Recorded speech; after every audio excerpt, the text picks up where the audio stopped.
সংবাদ মাধ্যমৰ জৰিয়তে আমি গম পালো যে ঈশান নিউজৰ সাংবাদিক আবুল মাজানক গ্ৰেপ্তাৰ কৰা হৈছে সংবাদ প্ৰচাৰ কৰাৰ কাৰণে। বিধায়ক পুত্ৰই মন মতালি কৰি ৰাস্তাত অপৰাধ সংঘটিত কৰিব আৰু সেই তথ্যৰ আধাৰত এজন সাংবাদিকে নিজৰ দায়িত্ব পালন কৰাৰ পিছত অসম আৰক্ষীয়ে কেনেকৈ গ্ৰেপ্তাৰ কৰিব পালে, যিটো নেকি আমাৰ ভাৰতবৰ্ষৰ সংবিধানৰ ৪ৰ্থ স্তম্ভৰ অধীনস্থ সাংবাদিকসকলক এনেকৈ অন্যায়ভাৱে গ্ৰেপ্তাৰ কৰাটো আমি মুছলিম ছাত্ৰ সন্থাই কেতিয়াও মানি নলওঁ।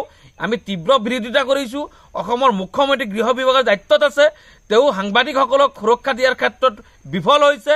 গতিকে আমি অতি শীঘ্ৰে এইজন সাংবাদিকক এৰি দিয়াৰ কাৰণে আমি দাবী জনাইছোঁ। তাৰ লগে লগে আচলতে ৰাজ্যত তথা ভাৰতবৰ্ষত আমাৰ সাংবাদিক বন্ধুসকলক সুৰক্ষা দিয়াৰ কাৰণে নতুন আইন প্ৰণয়ন কৰাৰ বাবে আমি মুছলিম ছাত্ৰ সন্থাই দাবী জনাইছোঁ।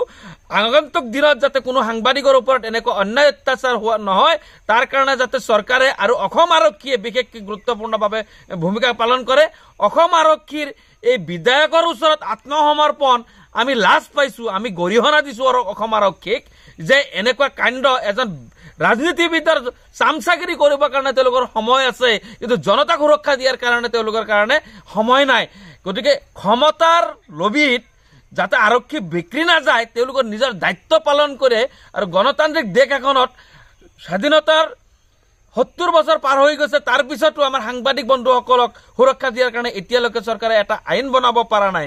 আমি পুনৰবাৰ দাবী জনাইছোঁ যে অসমৰ সাংবাদিক বন্ধুসকলক সুৰক্ষা দিয়াৰ স্বাৰ্থত অসম চৰকাৰে অতি শীঘ্ৰে এখন আইন পাছ কৰিব লাগে আৰু বিশেষকৈ আইন পাছ হোৱাৰ আগলৈকে যিখিনি সময় থাকিব সেইখিনি সময়ত যাতে ডিজিপি ডাঙৰীয়াই এই আৰক্ষীক অৱগত কৰে আৰু তেওঁ এটা নিৰ্দেশনা জাৰি কৰিব লাগে যে সাংবাদিকসকলৰ লগত যাতে অন্যায় অত্যাচাৰ হ'ব নোৱাৰে, তাৰ কাৰণে যাতে আৰক্ষী সজাগ হয়, তাৰ দাবী জনাইছোঁ। এই আবুল সাংবাদিক ঈশান নিউজৰ সাংবাদিকজনক যদি মুক্তি দিয়া নহয়, বিনা চৰ্তত যদি মুক্তি দিয়া নহয়, আমি মুছলিম ছাত্ৰ সন্থাই কাইলৈৰ পৰাই কিন্তু প্ৰতিমূৰ্তি ডাক কাৰ্যসূচী পালন কৰিম, সেয়া কিন্তু স্পষ্ট।